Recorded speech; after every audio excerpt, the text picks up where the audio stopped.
In a vibrant discussion unfolding in Lagos, the spotlight is on an innovative initiative aimed at reviewing tenancy laws. This initiative seeks to curb the rising trend of landlords charging exorbitant rental rates, a move that significantly impacts housing affordability. The essence of this endeavor lies in its commitment to safeguarding the rights of tenants, ensuring they are not priced out of their homes. Shifting gears, the conversation also brings to light a 6-point communiqué from the northern state governors. This pivotal document reaffirms their dedication to creating a solid legal framework for state police. This commitment mirrors the ongoing dialogue surrounding security governance, highlighting the importance of adaptable policing structures in maintaining law and order. As discussions deepen, the necessity for a comprehensive approach to security becomes increasingly evident. It's clear that effective policing transcends the mere establishment of state police. It also requires a thorough examination of the underlying causes of crime. Engaging communities in this dialogue emerges as a vital element, ensuring that solutions are not only reactive but also proactive. Turning to Nigeria's economic landscape, the emphasis on self-reliance resonates strongly. Drawing valuable lessons from the industrial advancements of the United States and the strategic isolationism of China, the conversation urges a re-evaluation of Nigeria's economic policies. These insights are essential for fostering a climate of growth and resilience. Moreover, the importance of tax reform surfaces as a key topic, underscoring their role in enhancing Nigeria's revenue generation. Equitable distribution of these resources holds the promise of contributing significantly to the nation's development and prosperity, setting a foundation for a more balanced economic future.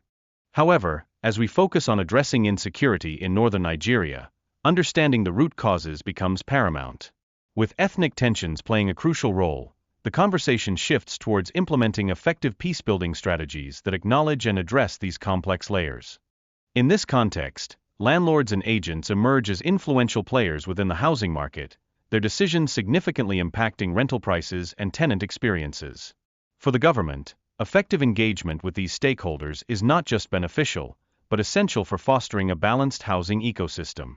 Interestingly, the judiciary's establishment of special courts dedicated to tenancy matters may expedite the resolution of disputes. This development has the potential to boost investment confidence, encouraging landlords to remain active in the market, thereby enhancing housing availability. As discussions surrounding the tax bill unfold, the emphasis on fair revenue distribution among states becomes increasingly crucial.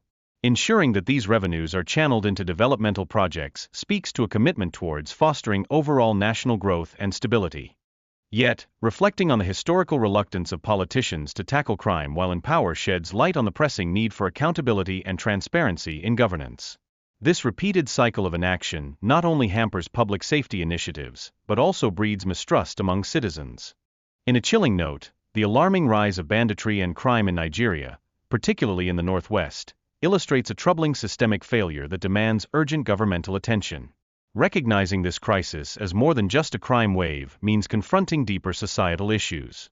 Furthermore, the conversation emphasizes the necessity for improved border management and strategies aimed at combating crime. External factors play a significant role in Nigeria's security challenges, reinforcing the idea that comprehensive approaches are vital for crafting lasting solutions. Yet, amidst these challenges, the lack of genuine commitment from leaders undermines the Nigeria First slogan. A dissonance emerges when many advocates fail to practice what they preach, ultimately diminishing their credibility in the eyes of the public. Moreover, the conversation reveals that political posturing regarding economic policies falls short without strategic implementation.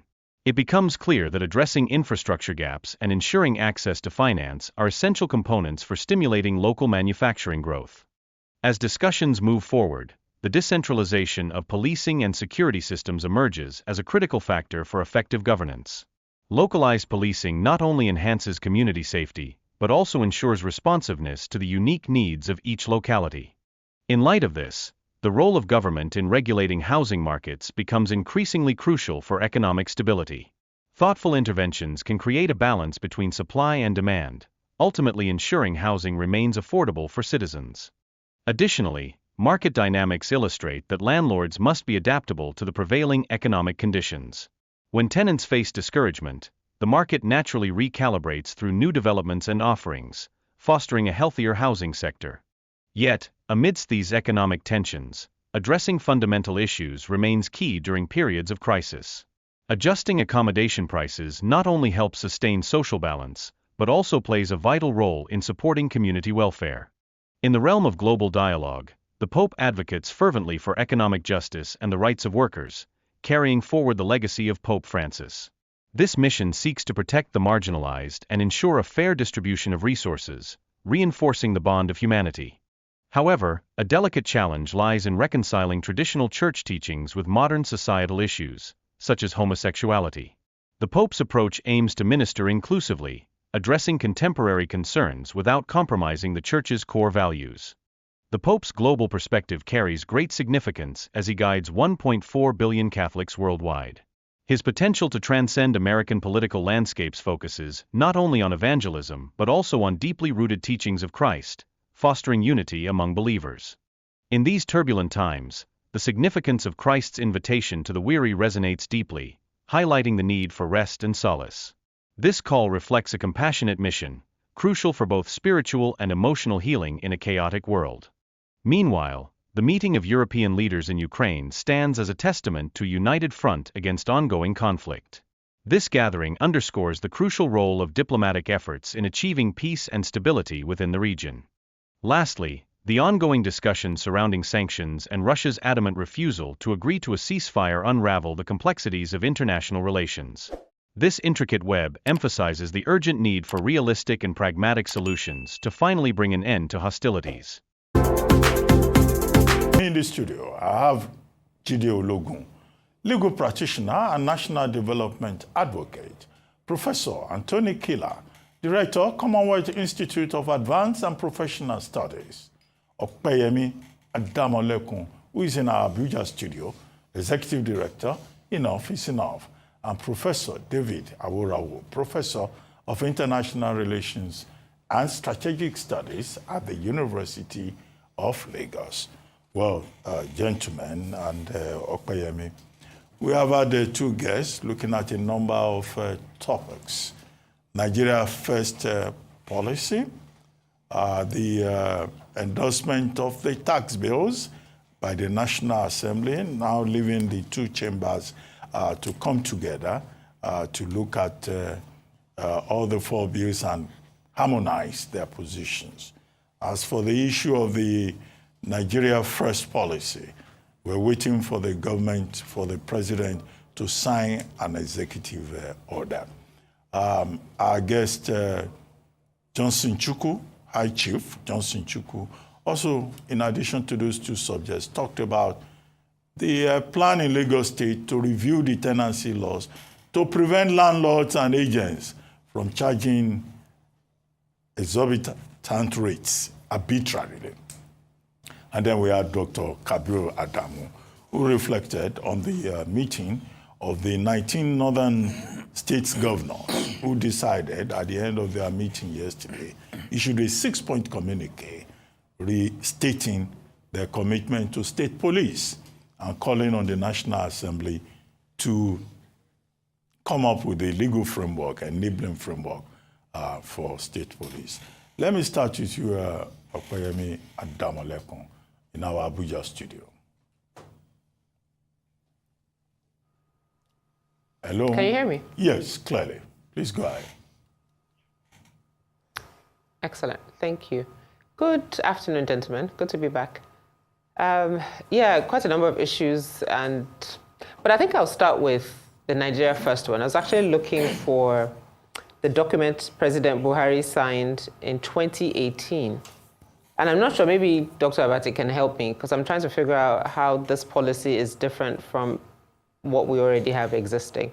This Executive Order 5 was signed in 2018, and it was titled For Planning and Execution of Projects, Promotion of Nigerian Content in Contracts, and Science, Engineering, and Technology. And this was signed by President Buhari in 2018. So I guess I'm a bit at a loss around why or how this is different from existing stuff around local content and trying to promote made in Nigeria or Nigeria, more or less.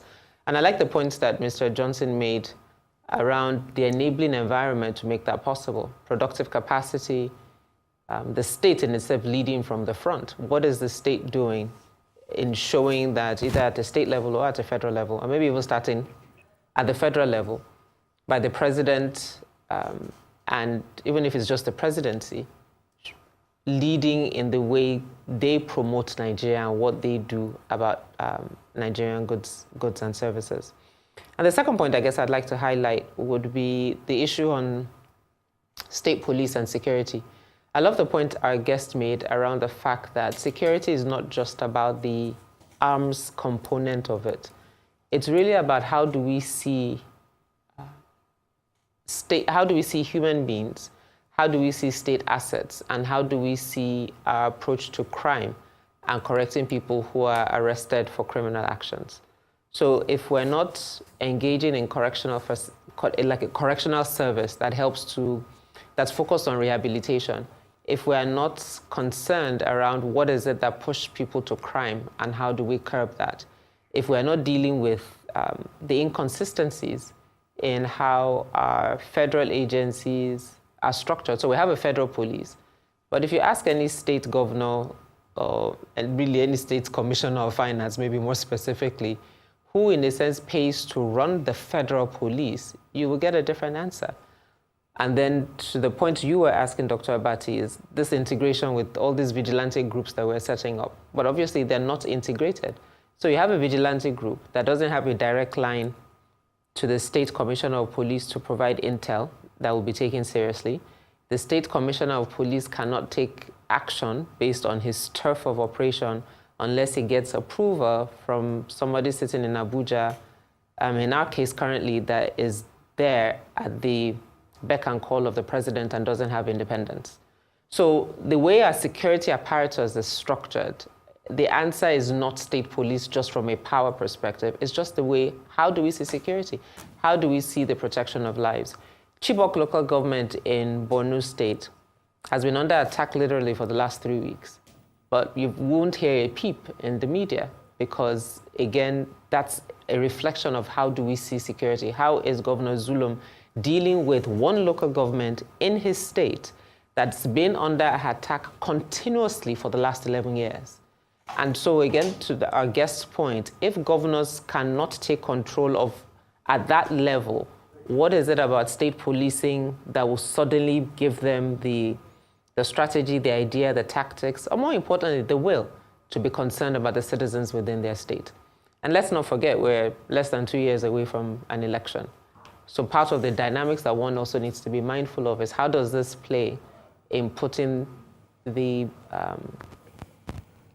means of power, I guess, or oppression in the hands of people who are jostling for power.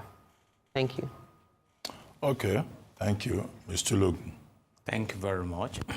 Let's start from the Nigeria First policy, which is emphasizing the fact that we make what we use and we use what we make.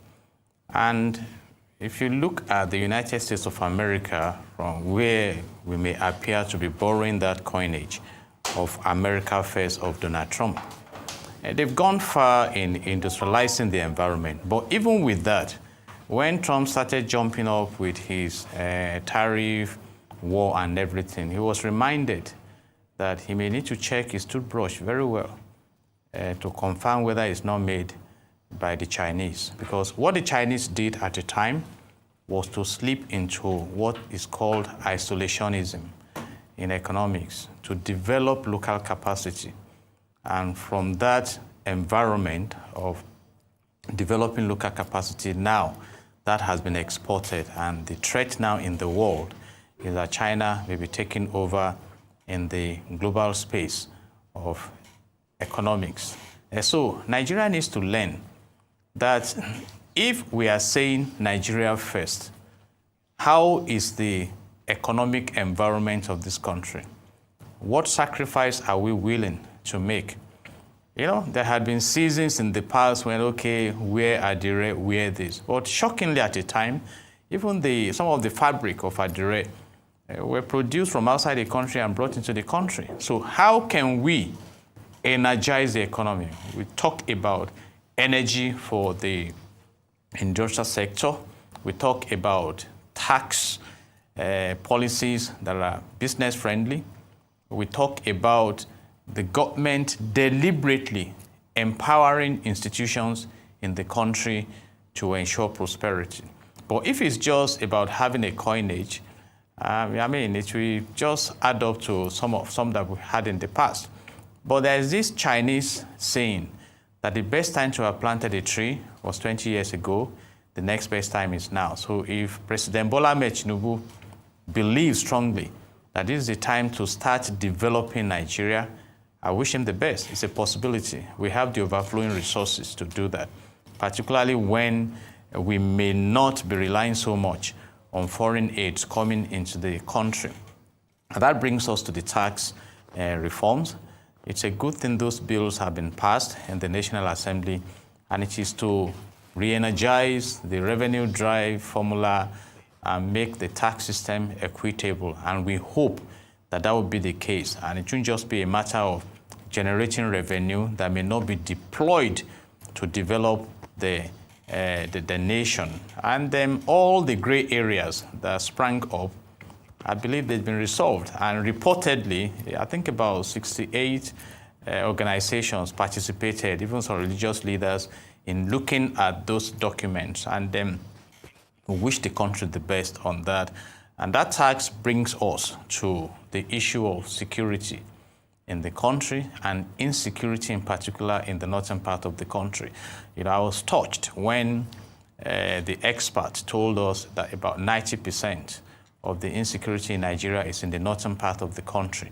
And I'm glad now that the governors are coming together and the stakeholders, irrespective of party affiliations, to say, what can we do? And let me just advise simply that if you don't take out the cube of sugar on the table, the ants may not go away. You may bother yourself to fleet and do everything. Who are the sponsors of insecurity? How did it start in the first instance? So how can you begin to indoctrinate your people that there is value in living peaceably within communities? How can you solve the false projection of farmer-herders clash, while it may be about ethnic cleansing like some prominent Nigerians have alleged in this nation? And unless attention is shifted to that, we may just be talking about it. And he mentioned something very wonderful, that there had been stronger statements in the past. In the days of President Muhammadu Buhari, you say, you must do this, wipe them out in 3 weeks or whatever. But these guys have specialized in investing in insecurity. Where is Sheikh Gumi that can help the government? He came out to tell them, we have access to these people. We took photographs with them. The former governor of Kaduna State, El Rufai, stated clearly that they were in communication with them. So if you don't deal with the fundamental issues, you may just be addressing the symptoms. And what Section 14 subsection 2 of the Nigerian Constitution 1999, as amended, says is that the security and the welfare of the citizens shall be the primary purpose of government. And even though the expert mentioned the fact that the northern part may be the direct victim, right now there's a huge mobilization of some of these elements to other parts of the country, southwest and other parts of the country. And talking about state police, the National Assembly can do a lot in respect of state policing. And again, he also threw something on the table that must be sustained in the moment, which is the security vote granted to the governors. What do they do with these votes? If we need security, we must invest in security. And that brings us to the issue of landlord and agents and tenant. It's a good thing that the Lagos State is now interested in rent hike, but this is not the first time issues like this are coming to the space. I just want to advise that you make it holistic. You see, how much does it cost to pay the land use charges in Lagos State? How easy is it to perfect your title when you purchase properties? How do you maintain? We had a tenant in our property that when he left, what we spent on renovating, like the person mentioned, was so much. Now, is the government providing the suitable alternatives to rented apartments? If you read Section 16 of the Nigerian Constitution 1999 as amended, it says there must be available and affordable housing. It's a mandatory provision that the government must embark on. So what have we invested in that area? Then again, please don't be biased to make landlords feel bad for investing in Lagos. So what happens to tenants who owe and refuse to leave the premises? We should, in fact, I'm appealing to the judiciary. Why can't you set up special courts to say any tenancy matter that comes to this court must be resolved in maximum of 4 weeks, irrespective of whatever applications you need to bring? Because we are talking about investment, about business. And that is why some have chosen now that they don't even want to invest in tenancy. They want to develop and sell and move on. So it's a good idea, but please, I want to advise that you go back to the drawing board. Pick all the stakeholders, consider their interests, and see how you can manage it in a way that you make Lagos State robust for investment. And those are my thoughts in the interim. I see that Mr. Ologun is very passionate about this landlord-tenant matter. Anyway, I've not heard anybody talk about tax bills, you know, and what the Oyedele Committee has been able to achieve. But let me come quickly to you, Professor Awolowo. And that is where I would like to start. I would like to start with the tax bill. We discussed it here a couple of weeks ago. Oyedele himself was here, you know, a couple of weeks ago. You know, he spoke extensively about it, and it is good. I mean, there are so many good parts of that you know, provision. So the tax bill, it's a whole lot of aspects of the tax bill that are good. We're also happy that they have managed to, or succeeded in, cleaning up controversial aspects of that bill. For instance, the aspect of the bill that affected the TED fund, that TED fund was going to disappear in the next couple of years.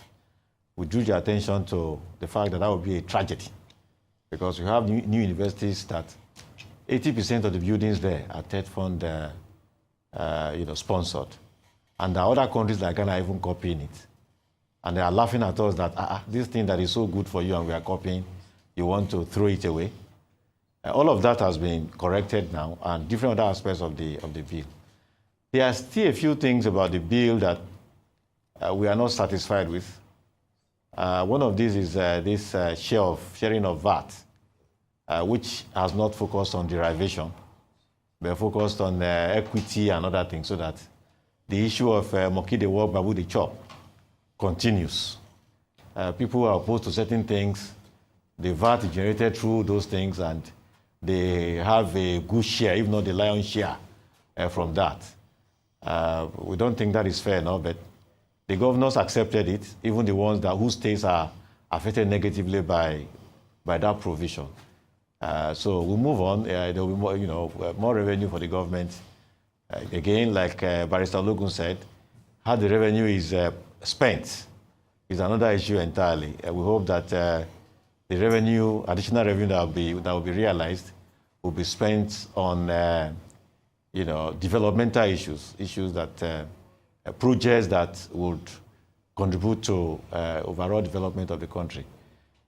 These are the things we expect that the government does moving forward. So it's a good thing. Let them harmonize and then push ahead. When a law is made, you don't agree with everything in it. It is not fundamentally flawed. If it's fundamentally flawed, of course, people will now begin to talk, just like the initial draft was fundamentally, you know, flawed. When a law is fundamentally flawed, of course, people will protest. Some people, even if that law is passed, some people will defy it. Dr. Abaji, you are familiar with the story of Antigone? Antigone, yes. Yes, you can't bury your brother. And the woman said, went ahead to bury her brother and damned the king, who was her uncle, and decided to, you know, yes. Yes. So that is how it is. How fair a law is directly proportional to how ready and willing people will be able to obey it. So it's a good law. We hope that the additional revenues will be judicially utilized. Then coming to insecurity and you know, state police. State police would add a layer to our ability to you know, provide security for our people, because it would give more powers to those who are directly in charge or affected by insecurity. And so we've been talking about it for many, many decades. But what we have seen is that people talk about it when they're not in government. When they get to government, because that would mean losing some of their powers, they become lukewarm about the subject. We hope that now that there is consensus among 19 northern state governors, something will happen. And of course, when the parliament makes law regarding state police, it's not be limited to the northern region. It will not limit it to be, the whole country. That will be one layer. But like Yemi also said, there are other fundamentals to address. In 2003, I traveled to the US, and I wanted to really know the US. I traveled by road from New York to Austin, Texas. It took like 3 days. I didn't see any crime anywhere. Not because there were so many police all over the place. It's just that there was no crime. If you don't have a lot of crime, you won't need so many policemen. The issue of who manages police and all that will not be extensive. So the fundamentals, how come crime has just become so vast in Nigeria? Especially these bandits.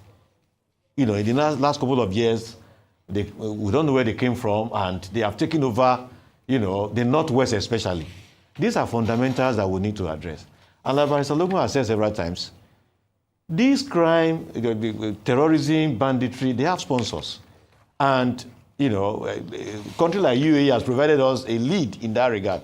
And the government has done nothing. Just a few days ago, one retired military man said how much he suffered because of how much he pushed to ensure that Boko Haram was dealt with effectively.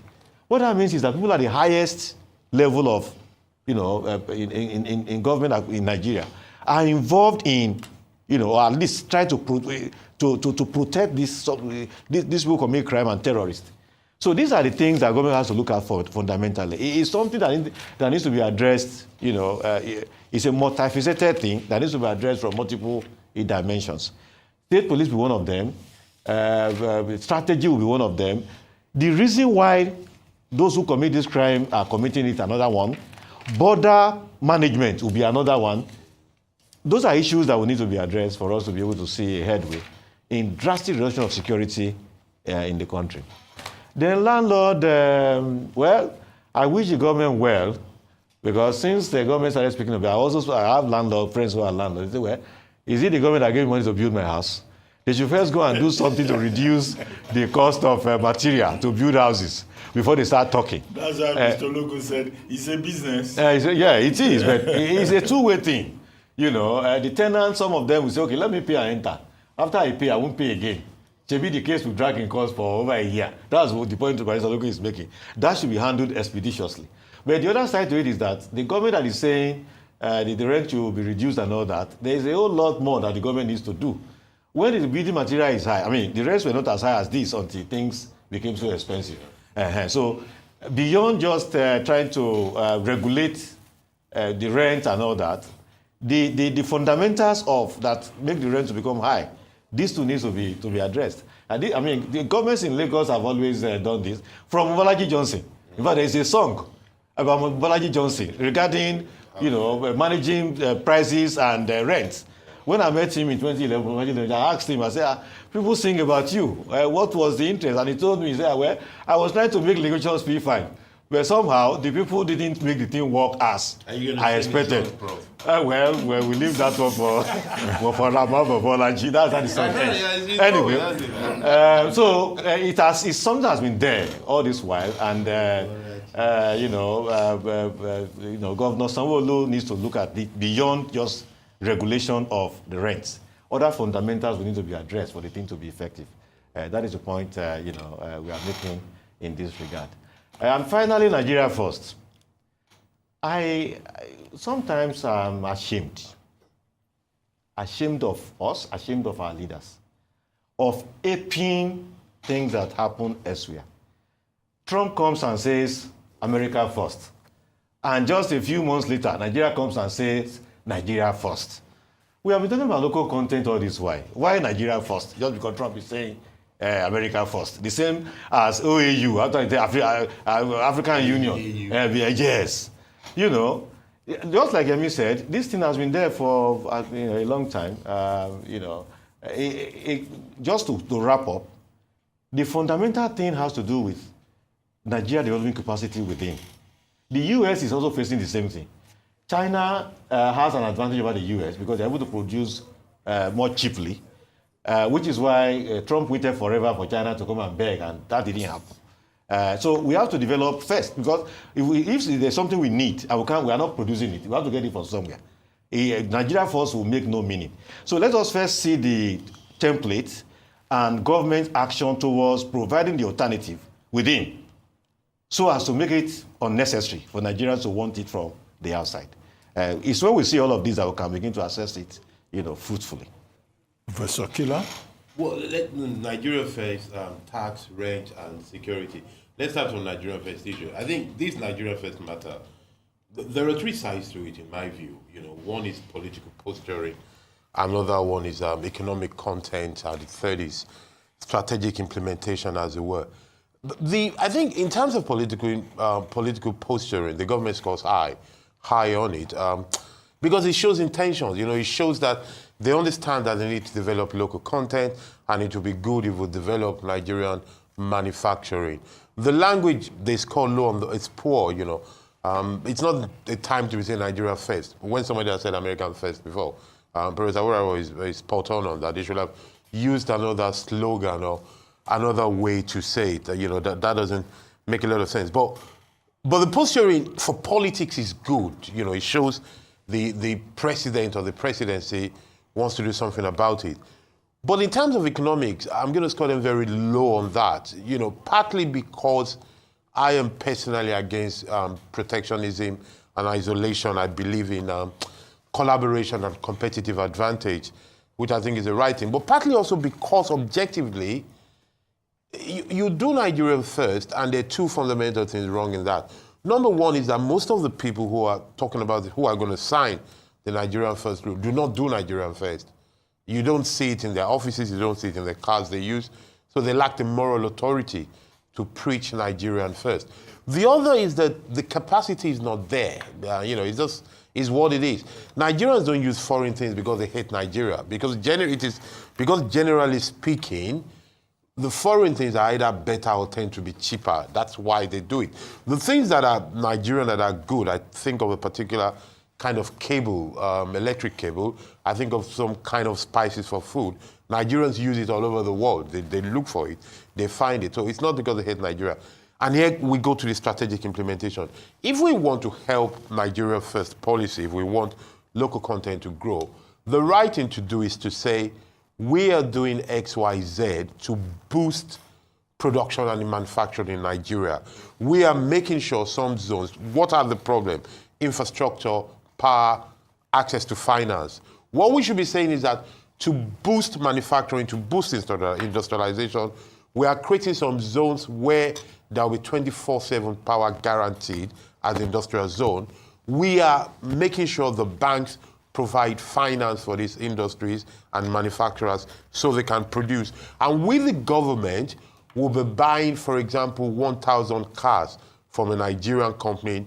Even though we need 100 now, we'll pay them in advance so they can produce it. That's the kind of language, a positive, proactive language, not this shrinking of the thing. So to that extent, out of three factors, I score them 1/3. Good political posturing, bad economic substance, bad strategic implementation idea. To the issue of the tax, Professor Awurawa said most of the thing. Let me just say, I'm delighted that they've gone back to the 7.5% of VAT. I am allergic to taxes generally, and I'm not one of those people who, I don't delight when I hear this term of internally generated revenue. I'm surprised the Nigerian middle class, Nigerian elite, they're happy that government is doing internally generated revenue. It's just tax, government is not an investor, so I don't know how we got ourselves into that. I'm pleased they've done that, but it must be said that at the beginning, I criticized this government for not being ready, not thinking it through before they proposed it. But at least one should recognize that they were receptive to protest of people like myself, especially people like Professor Awurawa, who are, showing them everything that was wrong in it. So to that extent, it's a good thing. State policing, a very warm welcome to the 19 governors of the North who have publicly come and embraced this position, because this is what we have been saying for a very long time, which makes a lot of sense. I suspect that the Nigerian Police Commission or Police Force or Nigerian Police, what they're called now, they are against these things. I think it is their legitimate right to be against it. They don't need to hide the way they've been doing, because I saw the IG said one thing, then the other they went to hide his face some months ago. Their position is legitimate. What I believe is that they should table their concerns and let those elected to manage the country deal with those concerns. Their position should be inputs. They should not act as saboteurs or roadblocks to state policing, because state policing is the future.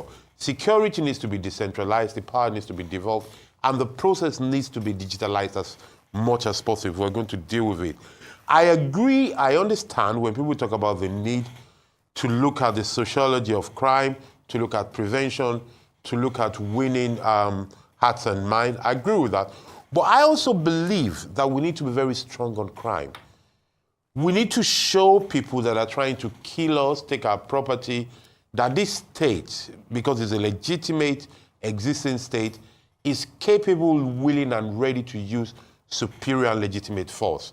To that extent, it is where necessary, zones should be militarized, people should be arrested, curfews should be done.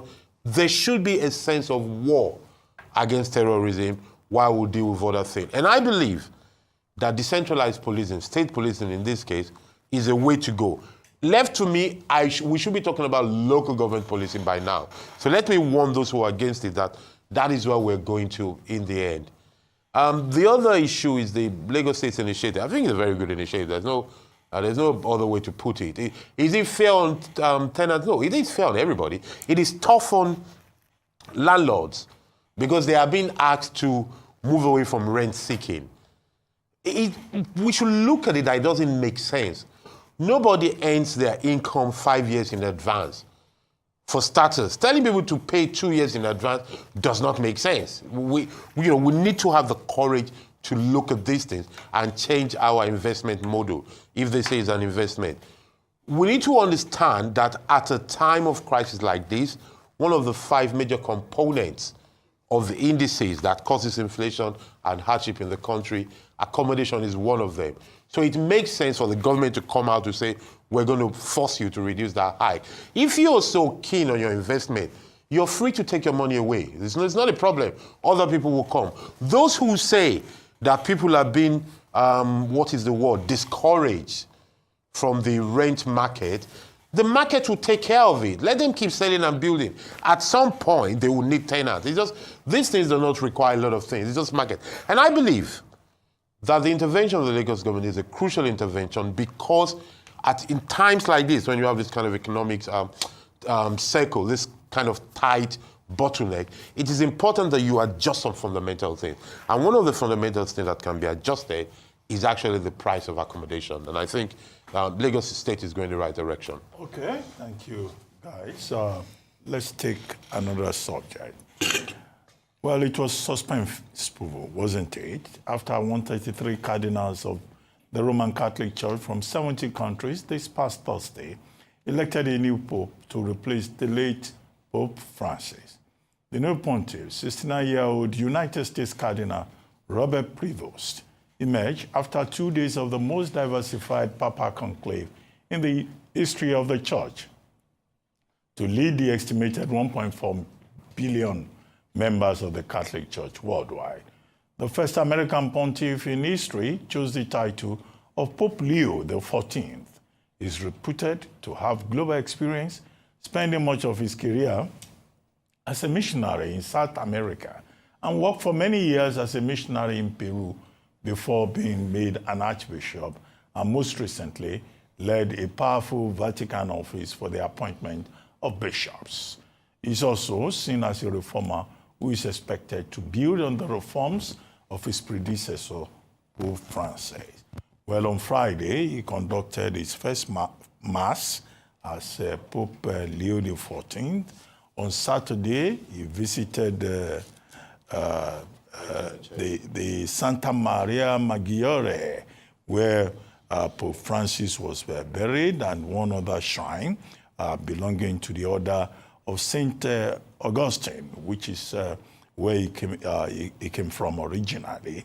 And then on Sunday today, he gave his first address at the Vatican, stressing specifically the need for justice, dignity, and social teaching, after the fashion of Pope Leo XIII, after whom, he chose the title of his papacy.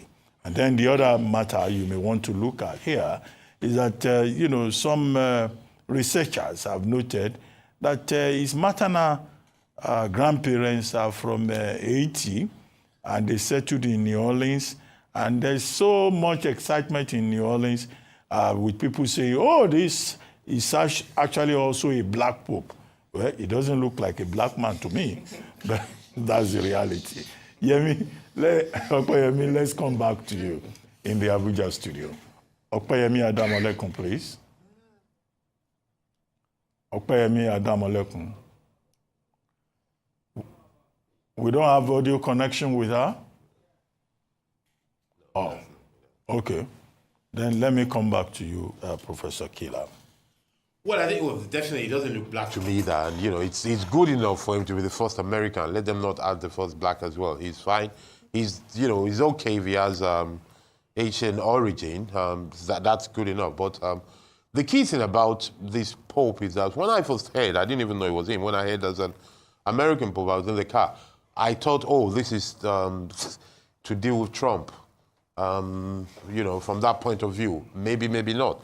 But I think from his first outing and the choice of being Leo XIV, he's already establishing his profile.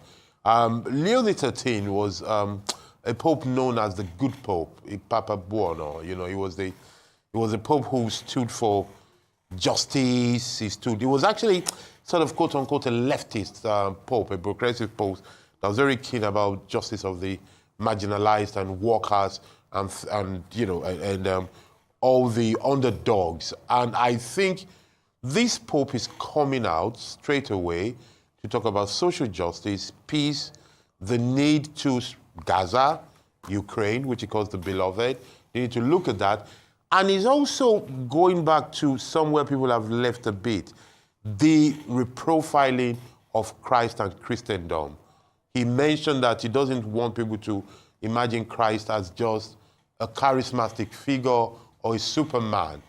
I want to see how they hear that in Nigeria, where this Christ is not just a miracle worker, where the Christians are not people who have the ATM to get miracles, but have to lead the life according to the ways of Christ, which has to do with obeying the rules, living that life of kindness, humility, and indeed integrity, things that we do not seem to hear very much again. I have my own personal mantra, which is perhaps they should also include to drive like Christian drivers on our roads. Okay, Pope Leo XIII was Pope at the turn of the 19th century during the Industrial Revolution. Yes. And when issues about labor dignity and all of that. And Pope Leo XIV is now saying that, look, we are at that same turning point in human history with artificial intelligence becoming important, and there will be issues about labor dignity, human dignity, and justice. Do we have Okpeyemi Adamolekun with us now? Okpeyemi Adamolekun, please. Oh, okay. Let me come to you, Professor Orao. Yes, the Pope emerged on Thursday, and the first American Pope, even though he will identify as much as a Peruvian, as an American. That is where I spent much of his life and much of his activities as, first bishop, then cardinal. Of course, he became cardinal just a year or so ago. In Santa Monica. Yes.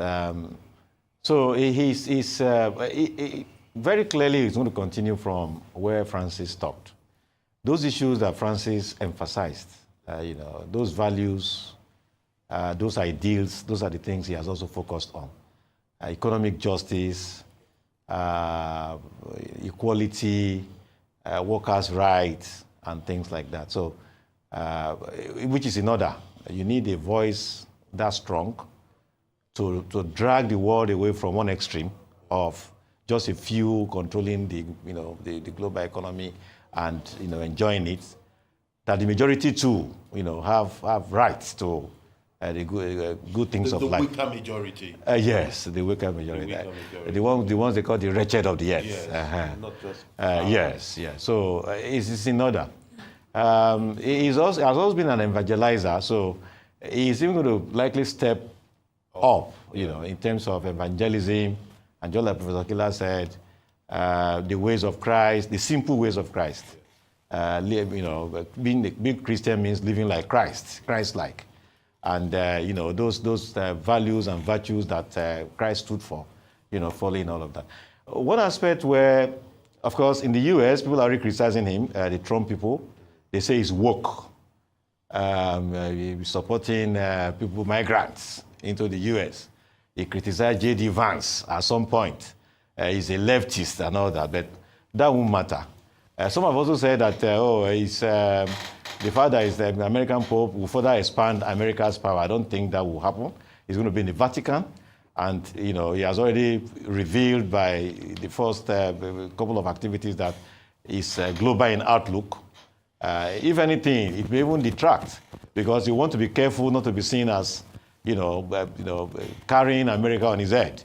And he may even do less than others did, for the US, as the case may be, because the focus is on evangelism and the ways of Christ. One tricky aspect would be homosexuality. Recall that Pope Francis made that,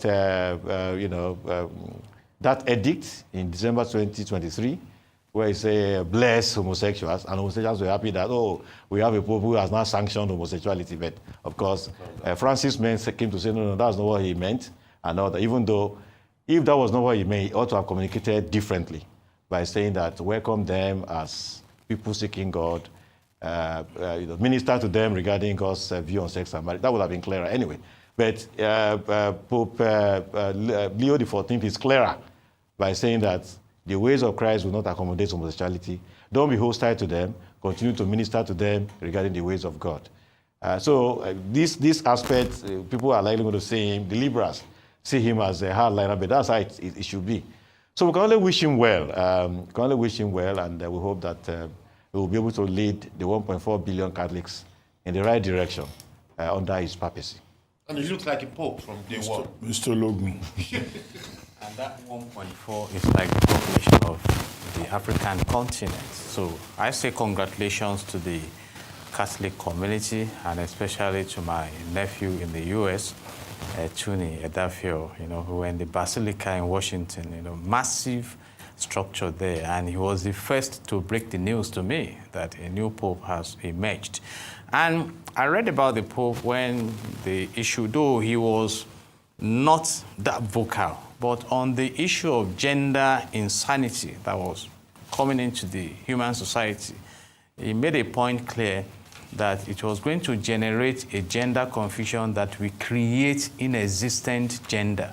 And I think that is an issue we must expect, that he must express his influence to start and corrections in the society. And of course, he's someone reportedly who was not seen as ambitious, even though Pope Francis positioned him near the power corridor. And being the first American Pope, like I said, it's a religious organization. So politically speaking, I don't see how that influence will benefit America in any special way. But congratulations. And I hope, like he also has expressed, that you be living the nature of Christ. And what is this nature of Christ? Christ himself says that he has come for the weary, the sick, and the downtrodden. That's why he said, come unto me, all ye who labor and are heavy laden, and I will give you rest. So we hope that the Christian community will actually go out to live as the owner of the church, Jesus Christ himself. So congratulations once again. Okay. Well, very quickly. Doctor, what about the Ashwebi now? You know, all we can say is Abemus Papam. We have a Pope, and his inauguration is next Sunday at the Vatican. Now, one last subject, very quickly. Leaders of Britain, France, Germany, and Poland met Ukrainian President Zelensky in Kiev on Saturday, calling for a 30-day ceasefire in Russia's war on Ukraine. The visit, seen as a strong show of unity following Russia's Victory Day parade in Moscow, marks the first joint trip to Ukraine by these four European leaders. They warned that if Moscow rejects the ceasefire proposal, coordinated new sanctions may follow. The group paid tribute to fallen Ukrainian soldiers and urged Russia to agree to a full, unconditional pause in hostilities. The diplomatic push comes amid shifting U.S. policy under President Trump, who has clashed with Zelensky, but now supports a ceasefire and has resumed military aid. In any case, Russia says it doesn't agree. Putin says no.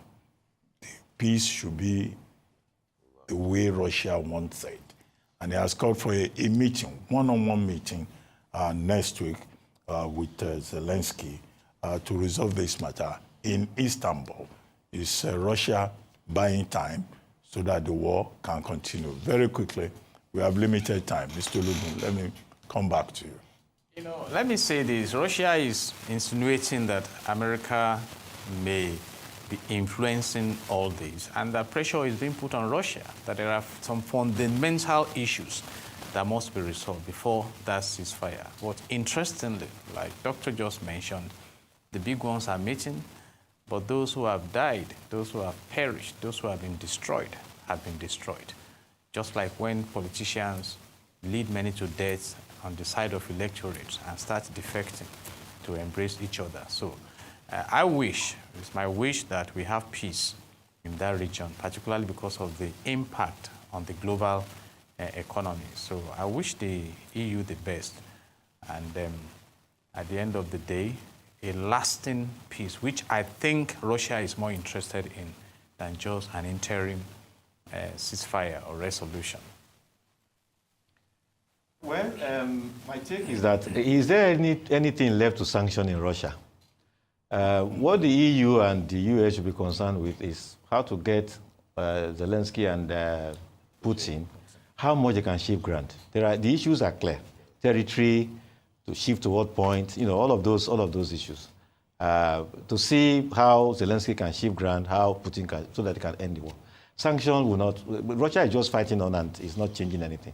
They should look at this thing realistically and see how they can get both parties to shift grants so they can get, you know, do a ceasefire that will be meaningful and bring the war to an end. Professor Kila? I think Ukraine should realize that one, Russia is not sanctionable anymore. Two, the EU is not going to attack Russia for Ukraine. The best they can do, they've done for them. What Ukraine should do is to go for the peace talk, compartmentalize, divide the situation into two.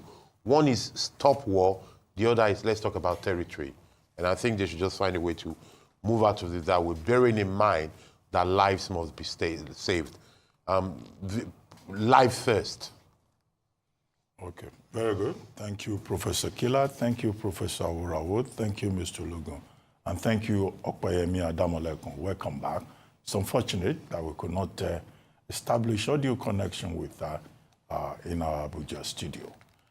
You've been watching This Day Live, the Sunday talk show, here on Arise News. I'm Ruben Abati. For my entire team here in Lagos, it's bye for now, and thank you very much for watching.